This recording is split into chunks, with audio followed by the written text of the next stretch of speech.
Essula ey'okutaano.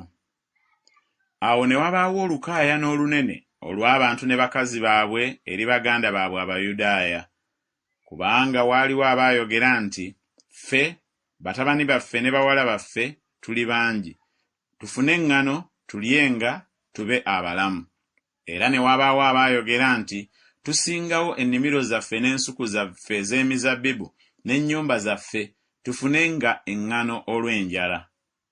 Era ne wabaawo abaayogera nti, twewola effeeza ey'omusolo gwa kabaka nga tusinzeeyo ennimiro zaffe n'ensuku ez'emizabbibu.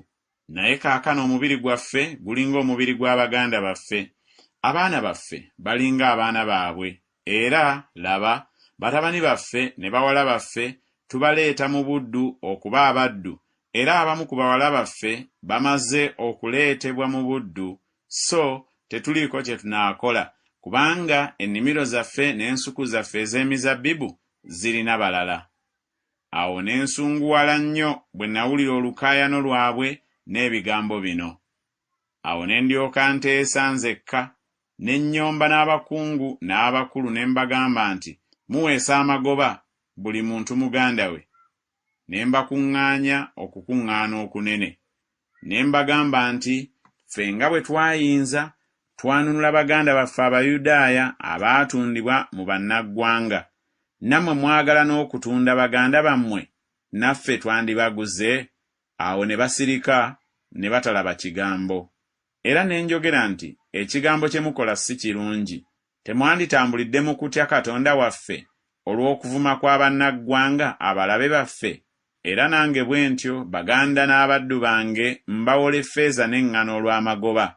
Mbeegayiridde tuleke amagoba ago. Mbeegayiridde mubaddize leero ennimiro zaabwe n'ensuku zaabwe ez'emizabbibu n'ez'emizeyituuni n'ennyumba zaabwe, era n'ekitundu eky'ekkumi ekya ffeeza n'eky'eŋŋano n'omwenge n'amafuta bye mubaweesa. Awo ne boogera nti, tunaabizza, so tetulibasalira kintu. Bwe tutyo bwe tunaakola nga bw'oyogera. Awo ne mpita bakabona ne mbalayiza nga banaakola nga bwe basuubizza. Era ne nkunkumula olugoye olw'omu kifuba kyange ne njogera nti, Katonda akunkumulire bw'atyo mu nnyumba ye ne mu mulimu gwe buli muntu atatuukiriza kusuubiza kuno. Bw'atyo bw'aba akunkumulwa amalibwemu. Ekibiina kyonna ne boogera nti, Amiina, ne batendereza Mukama. Abantu ne bakola ng'okusuubiza kuno bwe kwali.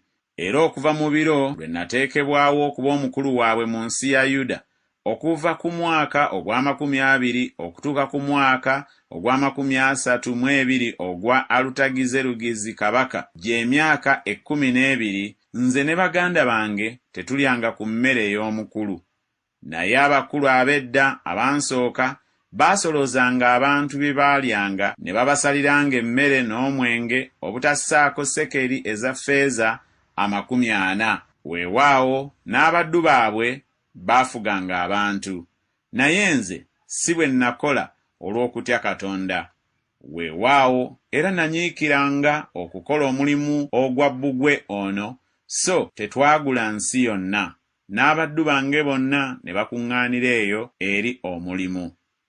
Era ku Bayudaaya n'abakulu, abasajja 150 baabanga ku mmeeza yange obutassaako abo abajja gye tuli nga bava mu bannaggwanga abatwetoolodde. Era ebyafumbibwanga eby'olunaku olumu, nte emu n'endiga ennonde 6, era enkoko zanfumbirwanga. N'omulundi gumu buli nnaku 10 omwenge ogw'engeri zonna. Era naye newaakubadde nga byali bwe bityo, saabasalira mmere ya mukulu, kubanga obuddu bwabazitoweera abantu bano. Ayi Katonda wange, jjukira gye ndi olw'obulungi byonna bye nkoledde abantu bano.